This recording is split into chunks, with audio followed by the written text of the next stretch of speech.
Hey there everyone, AJ back again for the Mighty Gluestick channel. I make videos about Dungeons & Dragons lore thanks to your generous support, shares and views, with multiple uploads every week to help share the rich history of monsters, locations and mythologies of D&D. In the darkest, most forlorn and lifeless wastes of the abyss, terrors prowl that even demons will go out of their way to avoid. When rifts and portals open to these abandoned fringes of the infinite layers, things may slip into the multiverse that are even worse than your average savage Tanari. Like the hunger of darkness itself, cloaked in unnatural shadow, a predator lurks and hunts, always looking for its next victim. This week, in the Demon series, we're taking a much closer look at the dreaded and universally hated Nabassu. Nabassus are creatures spawned in the abyss but nurtured on other planes, where they grow and gain power by slaying and devouring every other being they come across, including other demons. But they are a particular scourge of humanity. They really detest anything in the prime material planes because they are forced to abandon the abyss to go there. They are the only fiends that live a part of their lives on a foreign plane. Unlike other Tanari, Nabassu seem to have no place in and no interest in participating in the blood war. Once they amass enough power, they return to the abyss from their tour of carnage of the prime material, where they either take up residence in some fortified lair or make a final transformation, becoming another greater demonic form, as you might expect. This involves also a fair bit of murder, or they are summoned into the armies of Orcus, usually against their will. Originally, the Nabassu were listed as a major Tanari demon when it first appeared in the first edition Monster Manual 2 in 1983. They started out as a juvenile Nabassu, and then after some time they would graduate into the form of an adult greater Nabassu, before they eventually made their way back into the abyss. Now it's important to point out that when a portal is opened to the abyss in D&D, the location that the portal opens there is almost always random, and the populations of demons in the abyss is not by any means uniform and evenly distributed. Far from it. There are areas, large areas, that have been well and truly devastated by the demonic hordes, and all that is left is a bleak wasteland, wandering horrors, the undead and ever-present lesser demons, plus the Nabassu. When a portal randomly opens to the abyss, there is a good chance it will open into a wasteland area, and it will be a Nabassu that grabs the opportunity to make its way immediately into the outside universe, wherever it may end up on the other side. If they encounter some foolish arcanist who summoned them, they have a similar set of motivations to your average demon, being totally self-consumed with its own self-importance and wishing nothing more than to drive and drain the life and soul out of every creature before that it encounters. They are difficult to control, as they will murder and consume the soul of the arcanist who summoned them the very first chance they get. Plus they tend to murder other demons, including other Nabassu, any chance they get. Now the interesting thing is why they do this, and for the answer to this question, we need to delve very deeply into the true nature of the abyss and the alien form of life that demons represent. So hold on to your hats, grab a cup of coffee, we're going to get pretty nerdy. When the Oberonth managed to break through into the D&D multiverse, they could only transfer through it in a non-physical form, through the psychic chaos of the Far Realm. To do so, back in their own original universe, they had long ago attained enormous power over mind and matter, similar to the way genies, genasi, and dragons are a combination of blending of soul, physical form, and elemental energy. When the Oberonth first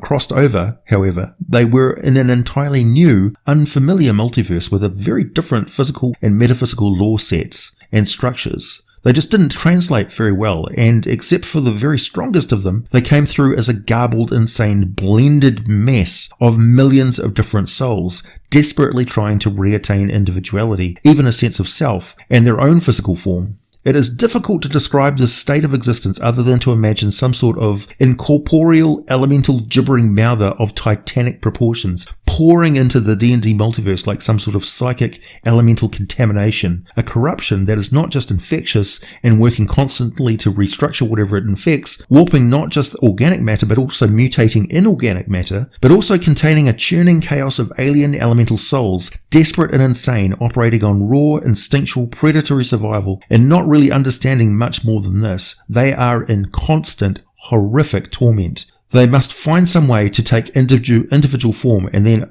the only way to do that is to steal life and matter in whatever they have come into contact with. Knowing that demonic energy is actually alive, it's basically insane, alien elemental life force. You can clearly see how amazingly dangerous this stuff is, and how crazy any arcanist or power would have to be to try and make use of it, or ever think that they could really control it. You could also see how it could be detected. Where there is demonic energy, there will be a distinct psychic presence, and there is always some form of mutation or seemingly random nonsensical restructuring of inorganic matter. When there is enough demonic energy in an area permeating and totally corrupting everything, physical laws break down, and suddenly the demented souls of the Oberth can take physical form, can separate into new individual beings once more, the demons. They are massively traumatized, have no recollection of where they once were, or what they once were, or what they had come from.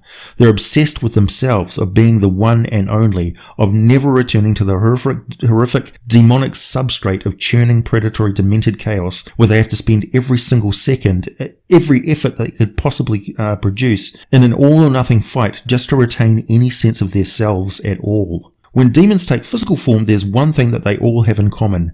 None of them wants to return to a formless state and have to go through that again before they can reform bodily once more. None of them wants to have to consume other demonic souls just in order to retain their own. And this taboo against consuming each other's souls, their memories and sense of self, is pretty strongly ingrained in them. Except for the Nabassu. They have come so close to being completely ripped apart, to losing all sense of self, that they've become hyper-predatory. They've learned to gravitate to the cold, almost dead fringe of the demonic energy permeating the abyss, and it is there that they struggle to reform a physical body, almost undead, and filled with a yawning hunger that craves the souls of other beings. So when they reform and spawn physically in the abyssal wastes, Nabassus resemble dark, horned demons with bat-like wings, evil glowing eyes, large ears, sharp teeth, and long talons. Other demons somehow sense that the Nabassu are those things in the churning nightmare that they hated the most, that tore at their minds the hardest, and even when they've attained a physical form of their own, they still feed their forbidden hungers. To other demons, the Nabassu are a problem, an abomination, but one that they would need some sort of organized effort to really deal with.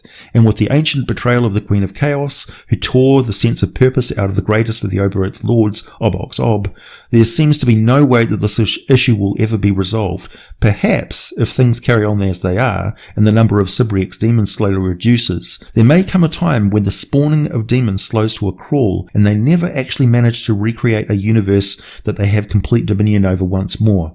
Their attempted invasion of the prime-material universe will have failed. As soon as the new Nabassu spawns, either from bursting out of an ascended main or spontaneously birthing itself from the abyssal pits, a larval Nabassu immediately plane shifts to the prime material plane. Juvenile Nabassu seek out rural areas in the material plane, preferably areas where there is enough humanoids to feed on, but not so many that they are likely to face powerful defenders. Mature Nabassu fortresses are usually found in abyssal layers not controlled by demon lords. These Nabassus who serve a demon lord directly usually serve Orcus, since their close association with the undead amuses the demon prince. Nabassus are unusual in that they're the only true demons who are forced to live a significant portion of their lives in the material plane. I'll keep stressing that because it's kind of important. As a result, these sinister creatures really hate the other beings that dwell there, and if they consume the denizens of the material plane for this hatred, this they see it as an injustice that they have to live there. The Nabassu that survives life in the material plane often lives the rest of its life as a demonic recluse in its abyssal fortress. So those few Nabassus that escape this mental trap also become assassins or spies for other demonic powers, particularly Orcus. And the Nabassu that please them are often granted loyal undead minions of their own that they could use as they please. Otherwise, he just sort of takes anything that they generate themselves. In 5th edition D&D, the Nabassu is presented in its adult form, a fairly fair adaptation of what they were like in older editions of the game. Obviously, there's some added complexity that has been dropped in favour of giving you a clear, tactical, useful creature of Challenge Rating 15. They have been larval versions, juvenile versions, and adult versions, but we've just got the one in 5th edition. And also, they had another name in older editions. They were called the Death Stealers. Because of their similarity and affinity for the hungering undead, and the fact that they create ghouls out of their mortal victims, many Nabassu end up serving the Demon Lord Orcus, as I pointed out. And so you'll often encounter them within hordes of ghouls. So, yeah.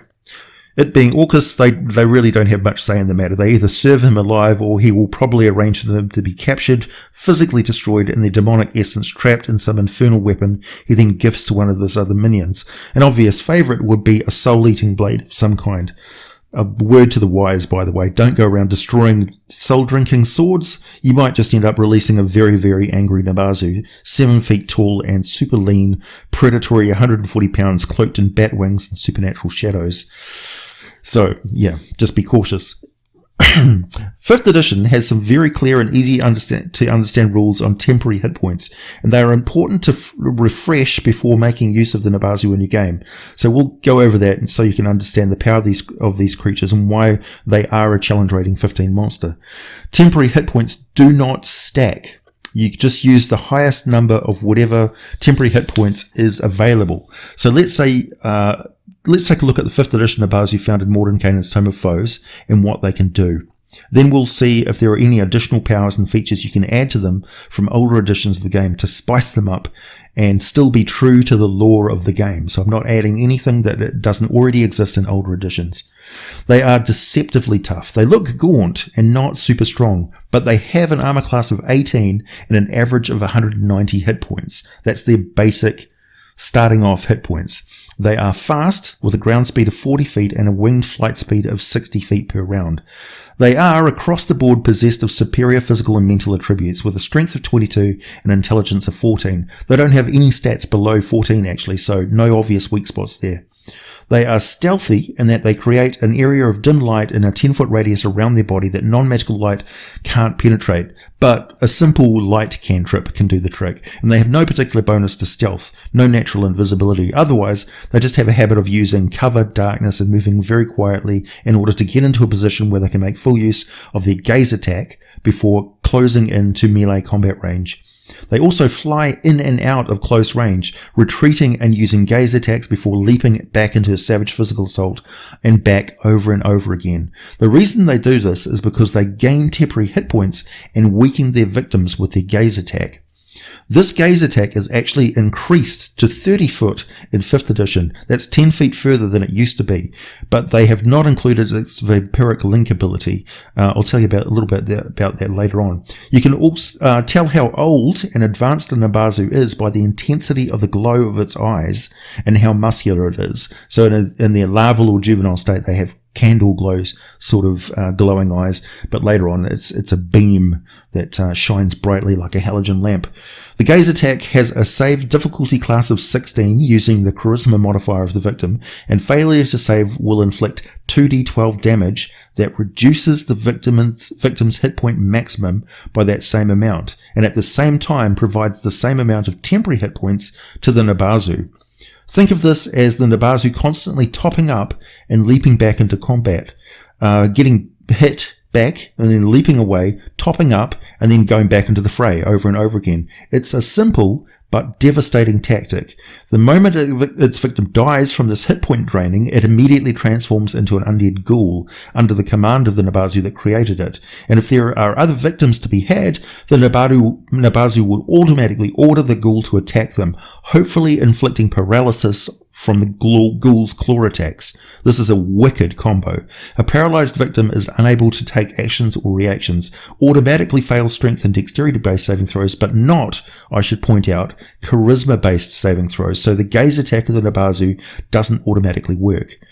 So that's important to point out. What the Nabassu can do, though, is close in on the victim and savage them. Every attack roll has advantage, and every attack that hits is a critical hit, if it's within 5-foot melee range, which it will invariably be. The Nabassu may choose to merely strike to subdue, but it would only do that if it's looking to deliberately create more ghouls. Otherwise, it will always attempt to its very best ability to kill the target. The Nabassu attacks each round with a gaze, a claw, and a bite. If it is able to, the claw and bite are plus 11 to hit, and the claw attack does 2d6 It's 2d10 plus 6 slashing damage, and they can use those claws in a flyby attack, so using a disengage action instead of the bite attack to avoid opportunity attacks. So it can make a gaze attack, use its movement to fly or move at 40 feet or 60 feet, make its claw attack and disengage, and then use the rest of its flight speed. The bite attack is their most formidable strike. Their jaws open a lot wider than they seem capable of at first glance, and are filled with large fangs, giving them a tusked appearance even when their mouth is closed. The bite inflicts a whopping 4d12 plus 6 piercing damage, and all of their melee attacks are considered magical, so they're just as effective against most other supernatural creatures. You might want to represent this tremendous bite force by having it bite a chunk out of a magical shield, or by leaving the broken off fangs deeply fused and embedded in some enchanted armor, but with new fangs pushing through into the jaw to replace the lost ones almost instantly. You might have the Nabassu swoop in, latch on with its bite, and flip over the victim, using its momentum and body weight to hurl the target across the combat area, leaving a bloody chunk of of the victim's flesh still clamped in its fearsome jaws. So basically kung fu. Nabassu seek to kill the biggest and strongest creatures they can find, and afterwards they spend 10 minutes hunkered down and consume the soul of that creature. It must be a victim that they've killed themselves, and once consumed, nothing short of a wish spell will be able to bring that creature's soul back for the purpose of resurrection, or just so it can pass on to the outer planes for its eternal afterlife.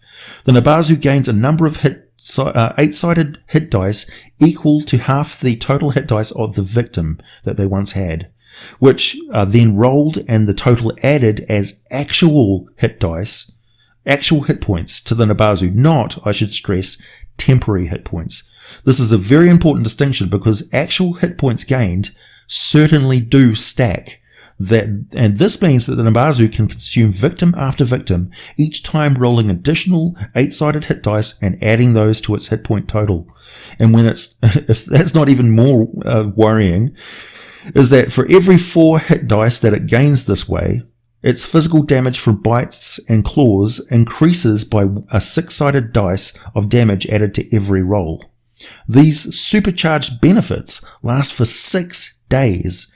So a Nabassu that has been feeding on the souls of many victims in a target-rich area, say a frontier village where it's slaughtered every person aside from a few it's turned into some ghoul minions, now has much more than its 190 hit points and will seek out stronger and stronger victims, even because its physical attacks are so much more formidable with those extra 6-sided die of damage which are added to every single attack.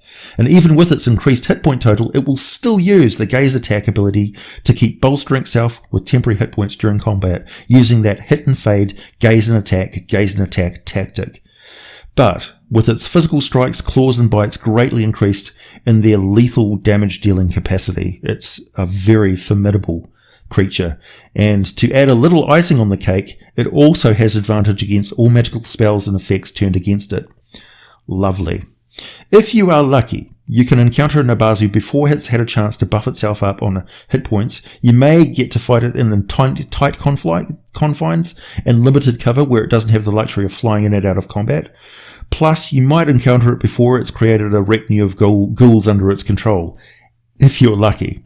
If you're very unlucky, your DM may decide to include some of the abilities that Nabassu had in older editions, such as regeneration, which can only be halted by attacking the Nabassu with weapons enchanted with goodness, or, say, radiant damage, or the vampiric link ability. With the vampiric link, as one of the attack actions, a Nabassu can establish a vampiric link between itself and any creature within 30 feet.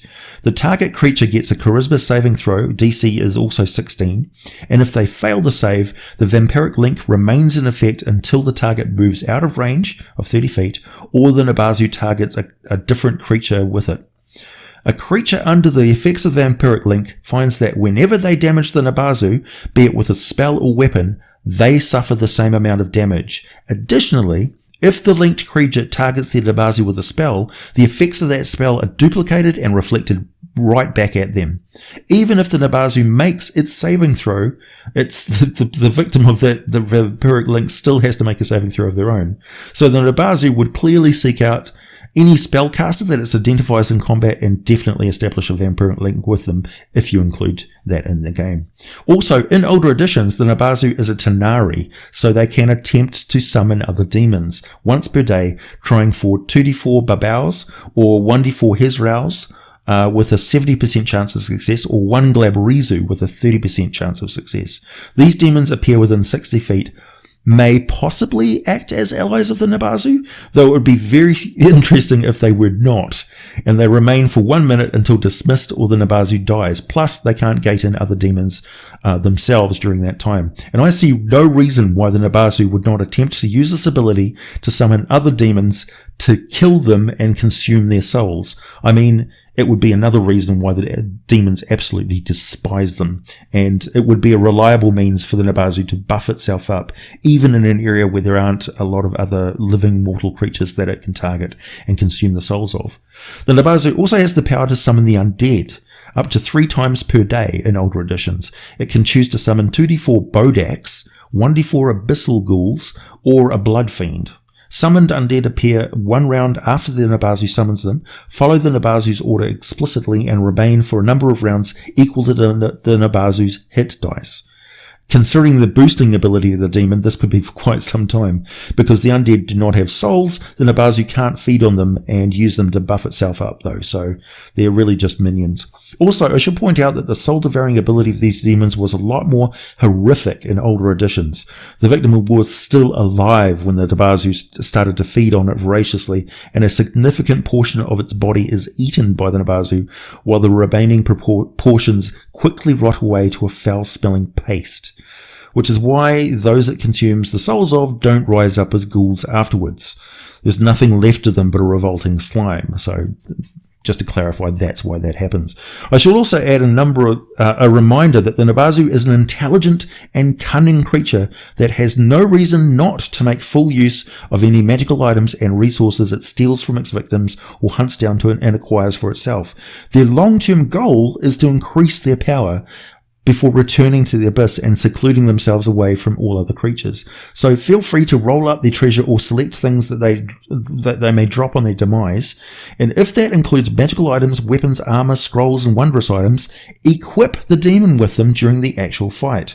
Also, consider giving the demon items that allow them to turn invisible, or make sneak attacks, or give them spellcaster levels and a selection of spells to aid in their other abilities. They certainly had spellcasting ability in older editions of the game. Just a reminder, if you've not subscribed already, feel free to do so. Be sure to hit that notification bell if you like videos like this, as I upload from the other side of the world sometime in your future. For access to all the scripts and 1 week advance access to these videos, please consider becoming a patron of the channel on Patreon for a minimum of just $1 per month. Join the community on our Discord server, come say hi, even get into a game with me at some point if you're lucky. Also, if you want to pick up a new video game at a significant daily discount and help me out in the process, check out the daily deal on Chrono for a new game every single day. They've got some specials going on and some charities and things that they're donating to this month, because September is, of course, Suicide Awareness Month. Linked in the description description text down below. Also to Patron Blades if you want a particularly smooth shave. As always, thanks for listening. I'll be back with more for you very soon.